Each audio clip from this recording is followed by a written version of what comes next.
Money is what money does. Hi, I am Naman Futela. Welcome to Knowledge Galaxy Classroom. Today we will learn about money and supply of money. All of you have some questions in your mind like what is money? From where the money comes from? Who supplies us money? Why we need money for a particular transaction? All your inquiries are going to be sorted down right in this video. एक अच्छे student की निशानी copy pen हाथ में बड़ी मेहरबानी. Write down each and everything I'm explaining to you. So let's start our today's session. From our ancient period to medieval period to our modern period, what we have common is exchange. We exchange goods and services from our past to our present. In the ancient period, when we were Jingalalavu types, we also exchanged goods for the goods. But later on, when we got some sense, we also exchange goods for the goods. In the present time, we also exchange the goods, but with the help of money. So let's understand what these type of the exchanges are.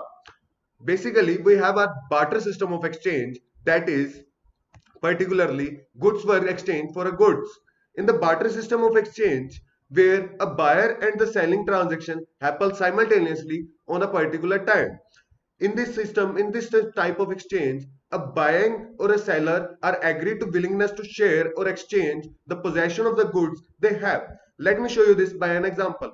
For example, a cobbler who is a manufacturer of a shoes wants to sell his shoes to his one of friend, that is farmer. Farmer was very happy by getting the shoes from the cobbler. So farmer also wants to give him something return. So the farmer gives him the wheat which he produces from his farms. So basically, a buying and selling transaction in the form of goods simultaneously happened at a particular point of time. Basically, what we see here, buying and selling transaction in the form of exchange of goods happened. Let me broaden your vision through another slide. It is also known as C2C exchange, which is commodity to commodity exchange. But what is basic necessity for this type of an exchange? That is double coincidence of votes. In a particular point of time where the wants of the buying and the seller are going to coincide, means to say they are going to be agree on the same of the goods which they have. The buyer is going to sell and the seller is also ready to take that goods, and seller in return giving the goods to the buyer. The buyer is also agreed to take the goods from their particular seller. Here, the double coincidence of want means to say the particular possession and the willingness to accept each other good happens. Let me show you this by an example. For example, a cloth manufacturer wants to willing to sell his clothes to the sugar manufacturer, and sugar manufacturer is also willing to take the clothes in return of his sugar. So where both the willingness are agreed, both the parties are agreed, or their willingness is for the exchange of one another goods, there can be a buyer particular barter system exchange transaction can be happened. Otherwise, there will be no transaction. So there are also some drawbacks of barter system. Let us understand what these types of the drawbacks of barter system. Basically, we have double coincidence of both, which is its particular feature. It is also their drawback. Like we already discussed that when there is a double coincident bonds is not going to be happen, then there will be no transaction in an economy. Here, the selling party and the buying party must agree to exchange the goods which they have. If they are not going to exchange the goods what they have, then there will be not any exchange or barter exchange can be happened. Second thing is lack of common unit of value. In barter system, we cannot value a particular thing. For example, if you are exchanging 10 cows in replacement of a horse and you are going to place a barter exchange, so what you will say? A horse costing 10 cows. No, that cannot be defined in a particular market system. So basically, in the way of money, you can say that I bought a horse for rupees 2 lakh. You sell your cows for rupees 10 lakh. They have some monetary value, you can measure them. But in the system of barter system, there is not any common unit of value. So let's see, there is also a difficulty in the future payments and the contractual payments of the barter system. In barter system, the future payments or deferred payments cannot be happened because the future is uncertain and the possession of the goods cannot be remain the same which they have now. So there is very possibility that the goods is going to be rotten, or either they are going to be destroyed, or they are not in the same shape or the same size which they have now and in future. So that's why there is very difficulty in the future payment or the contractual payment in the system of barter system. And there is one also last point here, that is difficulty in the storage value and transfer of value. Let me tell you this by an example.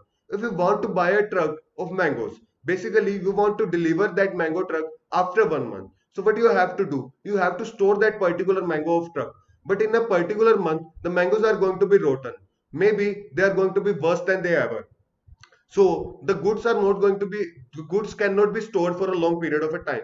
But in the same time, if you are going to store the money, for example, the truck costing for rupees 10 lakh, you are going to store that particular 10 lakh for 1 month. The value remains same after 1 month of rupees 10 lakh. But in case of goods, that cannot be happen to be same. Transfer of value. In the barter system, the transfer of goods is also a problem. For example, I want to transfer my Kashmiri apples to Tamil Nadu. In the meanwhile, they can be rotten, there can be an accident happen. But in case of money, this cannot be happen. In case of money, I can transfer through my e-money just in a span of time. But in the transfer of goods, there will be a lot of time. It will take number of days to be delivered to the Tamil Nadu. Here, these are some of the drawbacks of barter system. That's why we started to own the money. So let's see what is our money. Money is basically an instrument of exchange in the form of coins and banknotes, which allows people to buy and sell commodities at different price. Basically, see, money is an instrument of exchange. It is not a particular thing you can particularly print it at your home. It is just an instrument for exchange. The transaction can be happened at different time. When money comes, the buying and selling transaction happens at different times. For example, if you want to buy a particular car, you just give money and take car. At the same time, you are not going to sell your something goods. Whether we are earlier we have seen that in barter system that buying and selling transaction happen simultaneously at a particular time. But with the view of money, we cannot happen to, there is going to be a separation between purchase and selling transaction. So let's see, I'm going to tell you by an example. If you want to buy a pizza, you just have to pay some money to your pizza man and delivery boy. You are going to get that particular pizza at your doorstep.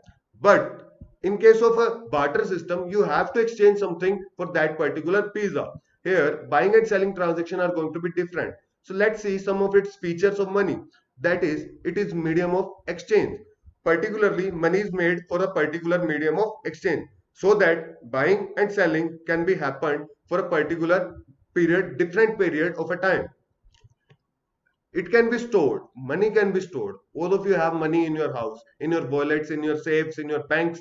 The money can be stored either in the possession of, whether you are going to possession of the money or possession of goods. Money is going to be secure because goods can be destroyed, goods can be changed in their shape due to the weather condition or something, but money is not going to be any there.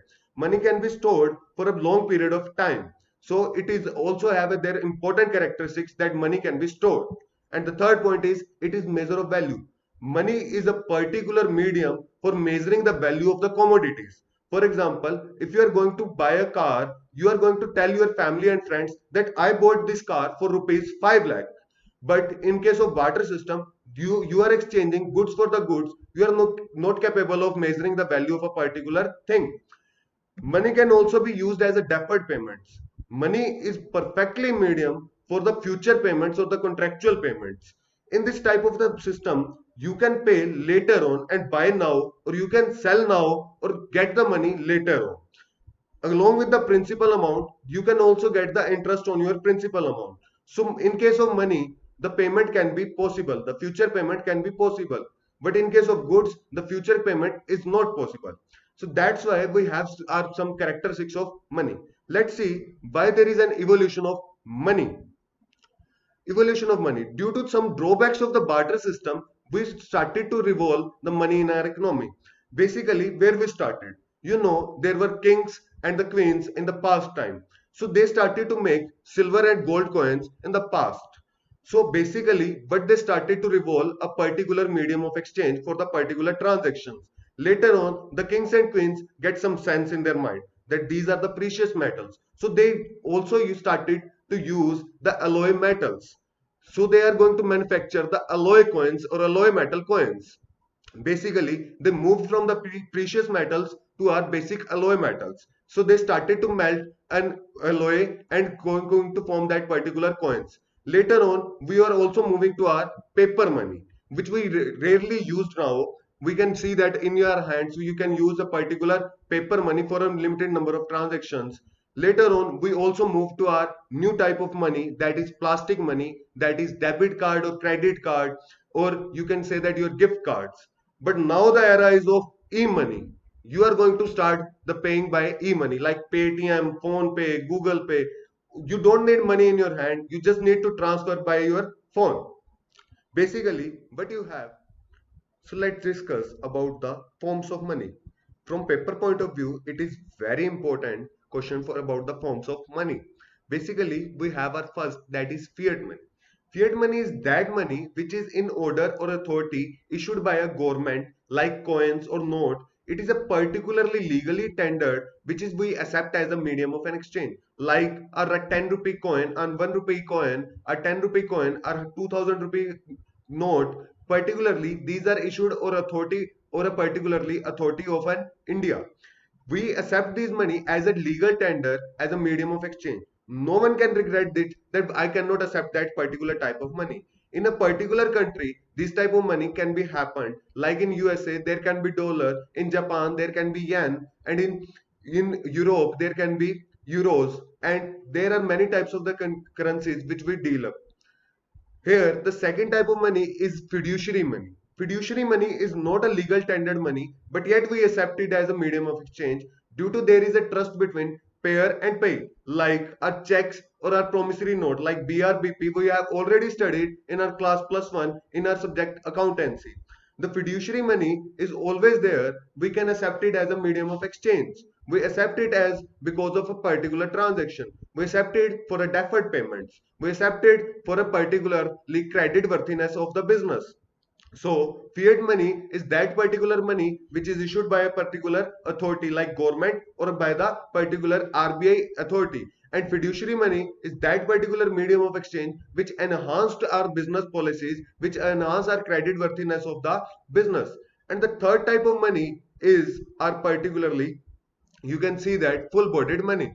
Full body money is that money in which the value of money value of coins and the commodity value of that particular thing is going to be same. Basically, full body money is going to be talk about coins. Here, the particularly commodity used in making that particular coin is equal to the money value of that particular coin. Let me tell you this by an example. For example, if you have $5 gold sand, you are going to convert that gold sand into a particular coin. So how much the commodity is going to used is particularly of $5. And the what amount of the coin is going to be made, it is also of the money value of $5. Where the commodity value of a particular coin is going to be same for the money value of a coin is going to be known as full bodied money. But what we see in the next or fourth type of our money, that is credit money. Credit money is that money in which money value is always more than the commodity value. Means to say the market value of that particular thing or coin or note is going to be more than the commodity that is used in making that particular coin. For example, in making 10 rupee coin, the money value of coin is going to be more than the coin of a material used of rupees 10. For example, the brass which we used in the material of a coin is of less value than the rupees 10 in the case of a particular coin. Why this is going to be happen? If you know that in the 10 rupee coin there is a 20 rupee commodity value used, you are going to melt it up in your home and going to sell that particular coin in the market for rupees 20. Everyone starts doing that. So that's why always the particularly material or metal used in particularly making coins or in notes is of less value than they have the money value. In if I am talking about a 2000 rupee note, you can see that it is only a paper. I can crash it up. I can particularly spread it up, making it a cut into pieces. But their particularly value is of 2000 rupees. If I am going to exchange in the market, I can get the goods of rupees 2000 worth in exchange of that particular 2000 rupee note. But if I am going to tear it out, there will be no worth of it because the paper is of only rupees 1 or 2 rupees, but in actual their value is of 2000 rupees. So in reality, what we have is our fiat money and credit money, which we basically use in our particular market. Now hold your focus on here that what are the basically functions of money. This is very important question in the according to the paper point of view. So focus on this particular thing, that what are the functions of money. Functions of money can be basically divided into two parts, that is primary functions and the secondary functions. So let's see about the primary functions of the money. That primary function of money is medium of exchange. Medium of exchange means to, we have already discussed it a particular example, that money can be used as a medium of exchange. Money help us to separate the buying and selling process. Money is a particular thing by which the exchange can be possible. By giving the just some span of money, you can get the goods, and by just selling the goods, you can get your money back in your hands. So it is a particularly medium of an exchange. The second primary function is it measures the value. The value of particular commodities can be measured with the help of money. For example, if I am going to buy Rajma, I can say that I got it 80 rupee per kg. If I want to buy a horse, I can say that I got the horse for rupees 2 lakh. It can measure the value of the particular commodity which we have in our hand. So it is the second primary function that of money. And the what are the secondary function is our transfer value. Money can be transferred from one hand to another hand without in being depreciating or appreciating the value of money. What we do is particularly transfer from one place to another place in a just span of time, and money can be transferred easily. Second thing is it can be stored for a long period of a time. Money can be stored for a particularly a long period. We hold or we save money in our basically homes, in our wallets, in our bank system. Basically what we see here is particularly the store value of money works as a particularly a function, secondary function. And the third and last one is standard deferred payment. There is also a possibility of future contracts or future payments. So there is a particular provision, we can see that in the money, that money can be used for the future payment or the contractual payment, or payment in our future date. We can easily transact in our business. Here we'll learn about some functions of the money. Basically what we see here is the particularly functions of money. Now we will see about who supplies us money. Basically there are three factors who supplies us money. First of all, that is government. Government supplies us money. Note down this point, that government issue are 1 rupee note and all the coins they have provided in our economy. The coins are made on the four places in India. The basic 1 rupee note is going to be signed by the Finance Secretary of an India. Minister of Finance holds to maintain the issue the 1 rupee note and also the all of the coins. Later on, it comes to the RBI. RBI issues all of the notes which we have in our hand, like 10 rupee note, like 20, 50, 100, 500, 2000 rupee note. All of them going to be are supplied by our RBI. And the third important factor is commercial banks. Commercial banks are not the issuers of the money, but yet they are the credit supplier of the money. Government issues money, RBI issues money, but commercial banks are basically the credit supplier of the money. They advances us loan by giving us some particularly loans like house loan, rental loan. We can see that car loan, house loan, personal loan, educational loan, and they can advance us loan on the way of a checkable deposits. So basically they also supply us money. So government, RBI and commercial bank, all of the three factors are the major who supplies us money. There is an interesting fact I'm going to tell you, that whenever RBI is going to print the money, it prints minimum 200 crore rupee amount by maintaining some reserve in the form of gold and foreign securities. What is this reserve? I'm going to tell you this about, like RBI prints, we already know that RBI prints the money in the amount of some amount of rupees of 200 crore. It maintains the minimum amount of rupees 200 crore. But what we see here is particularly the 200 crore is going to be divided. A minimum amount of rupees 200 crore can be published. Maximum it can be unlimited, but minimum is always 200 crore. The amount can be published by maintaining some reserves in gold and foreign securities. So what is that particular ratio in gold and foreign security is right here, that of gold of rupees 115 crore and 85 crore rupees foreign securities are going to be maintained whenever they are going to print a money a minimum of 200 crore. in the maximum of the time, the ratio remains same, the 115 crore of gold and 85 crore of foreign securities. So this is basically a funda. You can use this funda in next chapter, that is about the commercial banks and the RBI. We will later on discuss on the next chapter, but right now you just only study about that. RBI prints the minimum amount of money, that is rupees 200 crore, and by maintaining the reserve of gold and foreign securities, and their ratio is 115 crore of gold and 85 crore of foreign securities. So move on to our next slide. What we have is measurement of money supply. How we basically measure this particular money supply. There are basically four methods for measuring the money supply in a market. That is M1, measure 1, measure 2, measure 3 and measure 4. But don't worry, we only have to read about the measure 1 because that is going to be cover your syllabus, and M1 is C plus DD plus OD.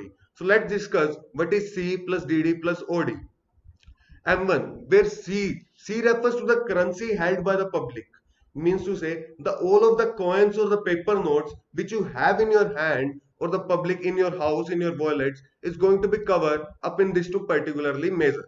Basically, why I am measuring that money supply is going to be known that what you have in an economy in your hands, what you are going to use that money in your public is going to be the measure of that particular money.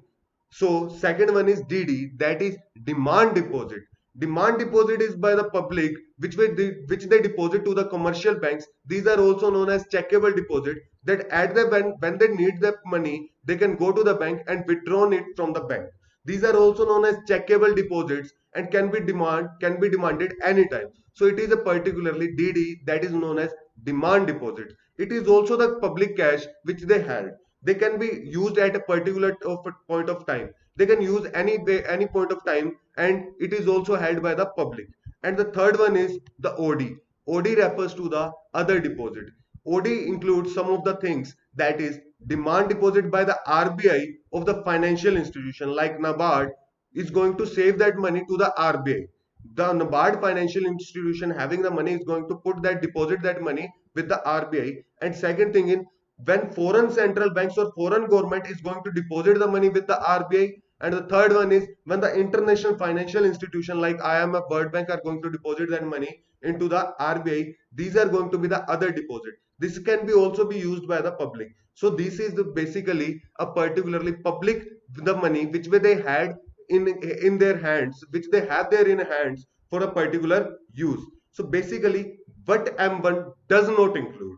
M1 does not include the money held by the banks, RBI, the bank, commercial banks, government, because they are the suppliers of the money. So their money cannot be covered into the measurement of the money supply.